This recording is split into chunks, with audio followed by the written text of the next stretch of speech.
oublié tout ce que j'ai dit, je recommence. Bonjour. Bonjour à toutes et à tous. Alors aujourd'hui, moi, je vais parler du côté littéraire, de l'influence monde perse, avant l'islam, sur les écrivains, les littéraires iraniens.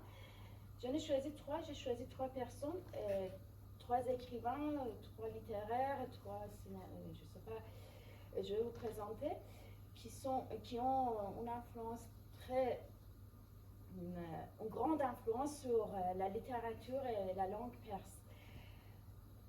Alors, d'abord, je répète la date, 633-651, presque une vingtaine d'années. Les Arabes ont attaqué l'Iran pour conquérir l'Iran. C'était en 651 que la conquête arabo-islamique de la Perse est arrivée. À ce moment-là, le calife Osman, côté des Arabes, et Yazgir III, le dernier roi sassanide, côté des Iraniens ou des Perses. Et voilà, après quand les Arabes sont arrivés en Iran, je crois que vous avez tous entendu ce qui s'est passé en Iran. Ils ont essayé à imposer leur culture, leur langue, à obliger les Iraniens à parler arabe, à oublier la langue perse, la langue persane. Et même ils essayaient de convaincre les Iraniens que voilà, si vous voulez aller au paradis tout le monde parle arabe, même les gens qui ne parlent pas arabe ici-bas, là-haut, là-bas, ils parlent arabe. Du coup, la langue du paradis c'est arabe, vous devez apprendre la langue arabe, et la langue de l'enfer c'est persan. Si vous parlez persan, vous êtes satanique, vous allez à l'enfer, etc. Et ils ont obligé les Iraniens à remplacer les mots persans par des mots arabes, à utiliser les prénoms arabes, mettre à côté les prénoms persans, leur culture, leurs fêtes. Même la plupart des Iraniens, ils étaient zoroastriens. Et ils ont obligé les Iraniens à pratiquer la culture arabo-musulmane, arabo-islamique. Et ils méprisaient la culture perse en disant que voilà, il s'agit il y a deux prononciations pour ce mot-là, guep ou gab. Pour mépriser les zoroastriens, on utilisait ce mot-là, guep. Je crois que si vous avez lu le livre des lettres persanes, vous avez vu ce mot dans ce livre. Ça veut dire, dans ce livre aussi, dans les lettres persanes, vous voyez ce mot guep ou gab. Et là, on raconte l'histoire d'un frère qui est amoureux de sa sœur et il s'évade de leur vie parce que chez les musulmans c'est interdit le mariage, chez la plupart des religions c'est interdit le mariage entre frères et sœurs. Et ça c'était une histoire créée. Si vous demandez aux Zoroastriens en France aussi, ils vont dire non, c'est n'importe quoi, c'est de la bêtise, on a ajouté ça. Ça n'existe pas dans notre culte, dans notre religion, le mariage entre frères et sœurs. C'est ce que les Arabes ont créé pour mépriser les Zoroastriens. Ça veut dire pour mépriser les Zoroastriens, pour dire que voilà, ils sont sataniques. Ils racontaient des histoires telles que voilà, vous voyez les gaffes de prononciation, ils se marient entre eux pour ne pas se mélanger, pour ne pas accepter l'autrui dans leur famille, alors que c'est faux. Et tel type d'histoire, ils créaient pour obliger les Iraniens à mettre à côté, et même le zoroastrisme, c'est une religion monothéiste, ça veut dire qu'ils croyaient en Dieu. Ici en France, on dit Dieu, aux États-Unis, on dit God, chez les musulmans, on dit Allah, et eux, ils disaient Ahura Mazda. Alors, ils étaient monothéistes. Mais les Arabes insistaient à dire que non, ils ne sont pas monothéistes, ils sont des sataniques, et ils prient le faux est leur Dieu, etc.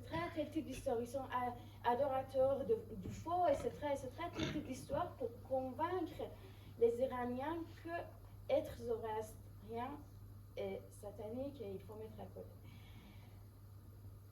Et au fur et à mesure, ils ont essayé à encourager, on peut dire même à obliger les Iraniens à écrire, à étudier en langue arabe. C'est pour ça que vous entendez trop les scientifiques les grands mathématiciens étaient arabes, alors que c'était en Iran, ils écrivaient en langue arabe, vous comprenez? C'était les Iraniens qui étudiaient, qui écrivaient, mais ils étaient obligés d'écrire en arabe pour continuer les sciences, pour que les sciences restent en Iran. Ça coupe. Pardon? Ça coupe la voix. Le son. Le son. Si, on entend de toute façon. On attend, oui. Ça va maintenant? Non. Non, il marche pas. Là. Il a fait quel Thibaut, qu'est-ce que tu as fait? Vous m'entendez? Thibaut? Oui, ça marche. Alors j'écris. C'est bon. J'essaie de crier. Non, c'est bon. C'est bon, on entend. Ça va? Oui. Oui. D'accord. Après, naturellement, il y avait des Iraniens qui résistaient. C'est pour ça qu'aujourd'hui, nous, en Iran, même avec des mots arabes, on parle en persan. Persan mélangé, malheureusement, je dois être neutre, mais pour moi, en persan, malheureusement, en persan mélangeait des mots arabes, en langue persan mélangeait des mots arabes, mais de toute façon, on parle en persan. On a pris des mots arabes, on a changé la prononciation, même parfois la définition, on en a créé des verbes, on a essayé de personnaliser les mots arabes. C'est ce qu'on a fait pour résister. Et après, il y avait des Iraniens qui ont essayé, malgré tout, malgré les difficultés qu'ils avaient, à maintenir la culture, l'histoire, tout ce qu'on avait en Iran. Le premier, je crois que vous connaissez, c'est qui? Le plus célèbre? Ferdowsi, exactement. Ferdowsi, il est né en 940 et il est mort en 1020. 940 et 1020. Il est né à Proj, tous aujourd'hui, à côté de Mashhad. C'est ma ville natale. Oui. C'est pour ça que j'adore Ferdowsi parce que c'est là où j'habitais de temps en temps. J'allais visiter son tombeau, etc. C'est dans un grand jardin. Après, j'ai la photo, je crois qu'on arrive à vous montrer, sinon je vais vous montrer sur le diapo. Ce que Ferdowsi a fait, c'est d'essayer d'écrire d'abord en persan, en langue persane, et de ne pas utiliser, il a essayé le maximum de ne pas utiliser les mots arabes et de chercher, de trouver des mots persans, et d'aller chercher l'histoire de l'Iran avant l'islam. Et après, son livre s'appelle Shahnameh. Shah, vous comprenez, Shah, c'est le roi. Shahnameh. Shahnameh a deux définitions. Ça peut se traduire en français le livre des rois, Shahnameh, ou le roi des livres. C'est à la fois le livre des rois, parce que ce livre raconte l'histoire des rois des siècles précédents, etc. Mais aussi le roi des livres, c'est vrai que c'est le roi des livres, parce que si vous voulez connaître l'Iran, vous devez lire Ferdowsi. Après, ce que Ferdowsi a fait, c'est aller faire des recherches dans les livres, dans les manuscrits, écouter l'histoire qui sont transmis oralement. Son livre est mélangé des mythes, de la mythologie, de l'histoire, de tout. Après, il a ramassé tout ça et même il a lu Avesta. Avesta, c'est le livre sacré des Zoroastriens, comme le Coran chez les musulmans et le Bible chez les chrétiens. Oui. Avesta, il a lu Avesta pour connaître zoroastrisme, etc. Et il a pris des influences et même il a présenté Zarathustra dans le Shahnameh. C'est ce dont on parle moins. Ça veut dire en Iran, on enseigne la littérature à l'école, à l'université. Moi, jusqu'à l'âge de 36 ans, j'étais en Iran. Moi, je n'ai jamais entendu de la présence de Zarathustra dans le livre Shahnameh. Pourquoi? Parce qu'on n'aime pas qu'on entende ça, oui, vous comprenez. Mais quand vous faites des recherches, vous dites, ah voilà, Shahnameh, vous entendez toujours de Shahnameh, Rostam et Sohrab, mais côté religion, avant l'islam aussi existe, l'influence de Zarathustra. Ferdowsi a présenté Zarathustra comme un être pur, sincère, qui enseignait la pureté, la bonté, qui est venu du paradis. Et même, je ne sais pas si vous connaissez Shahnameh, Esfandiar. Moi, je m'appelle Mahnaz Esfandiari, mon nom vient de ça, Esfandiar.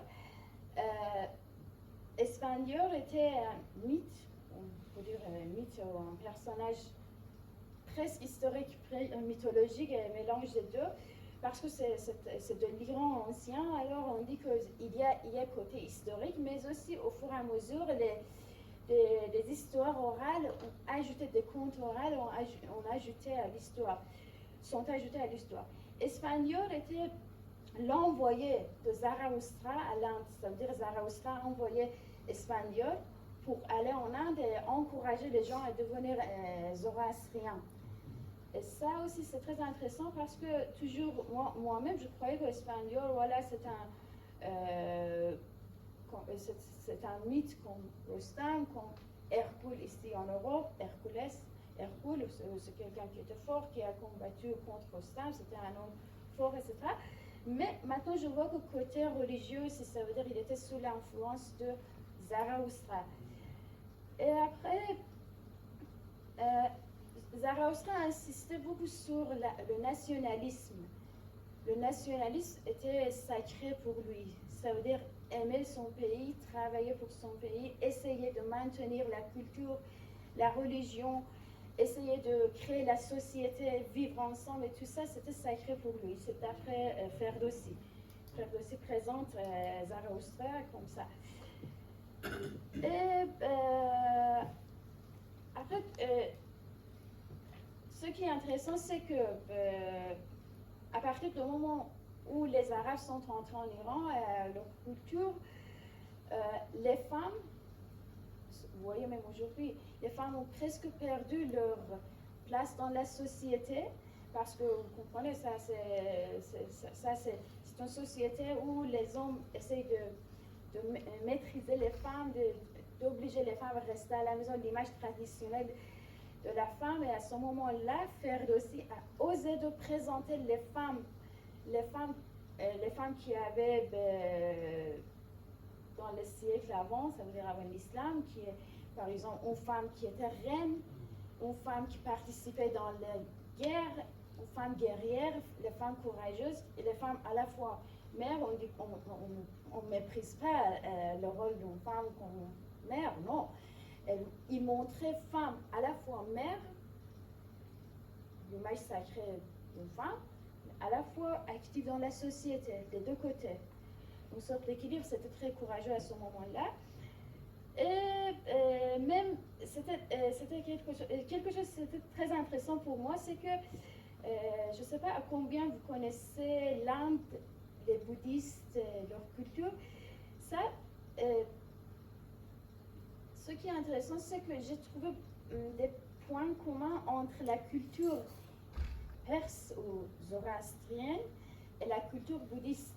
Et là où on dit que Zarathustra a envoyé Esfandiar en Inde pour les encourager à devenir, etc., à devenir zoroastriens, etc. Maintenant, en Inde, il y a une culture qui est peut-être bizarre pour les autres pays, c'est que les femmes demandent la main aux hommes. Les femmes choisissent leur mari. Ça, pour la plupart, même en Iran, c'est bizarre. Une femme demande à moi, est-ce que je t'aime, tu es mon amour, etc. Mais à ce moment-là, Ferdowsi a montré les femmes qui, avant l'islam, choisissaient leur mari. Les femmes courageuses qui essayaient de décider pour elles-mêmes. Et ça, c'était l'image presque bizarre à ce moment-là, surtout avec la culture trop traditionnelle qui attendait que femme reste à la maison. Un jour, un prince arrive avec son cheval et demande la main de cette femme, etc. Et ça, voilà, c'est Ferdowsi qui, grâce à lui, aujourd'hui, on parle en persan, tout le monde sait, parce qu'il a essayé de maintenir la langue persane, la culture, etc. Et si vous voulez en savoir plus, monsieur le docteur Jalal Khaleri Motla, tout ce que j'ai dit, c'est à partir de ses articles, de son livre, etc., a très bien étudier et faire aussi son monde, l'histoire de l'Iran, etc., etc. Il a écrit plusieurs articles là-dessus. Après Ferdowsi, la deuxième personne que j'ai choisie, presque 900 après, c'est Sadr Hedayat. Je crois que vous connaissez Sadr Ouais. Hedayat. Tout le monde, vous connaissez? Non. Vous non, mais je crois que vous, les Iraniens, bien sûr. Ouais. Bien sûr. D'accord, Sadr Hedayat. Sadr Hedayat, il est né en 1903 et il est mort en 1951 à Paris.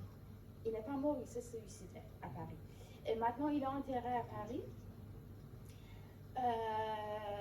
Sadr Hedayat, pourquoi je l'ai choisi? Parce que lui aussi comme Ferdowsi, il a essayé de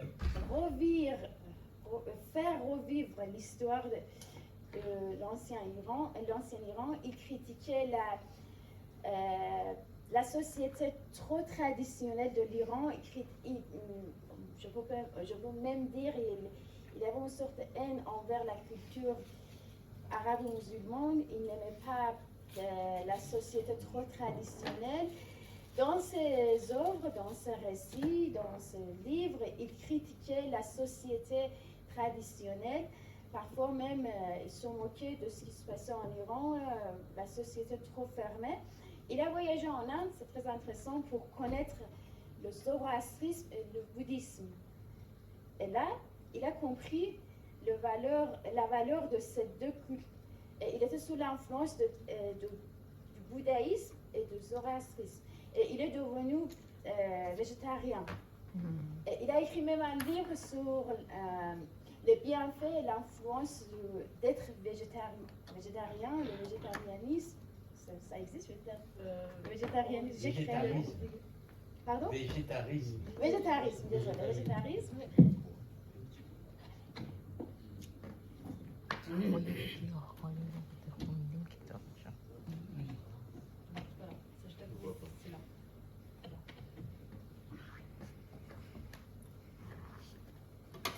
Et même, il a écrit un livre sur comment être végétarien, pourquoi il faut être végétarien, encourager les autres. Dans un autre récit, il a écrit un récit sur un chien errant, Sagevelgad, un chien errant. Pourquoi un chien? Parce qu'à ce moment-là, dans la culture dominante en Iran, même aujourd'hui, presque, c'est moins, mais presque, on méprisait les chiens. On disait que les chiens sont mal propres, il ne faut pas avoir un chien à la maison, etc. Même les Arabes musulmans, les musulmans, quand ils voyaient un chien,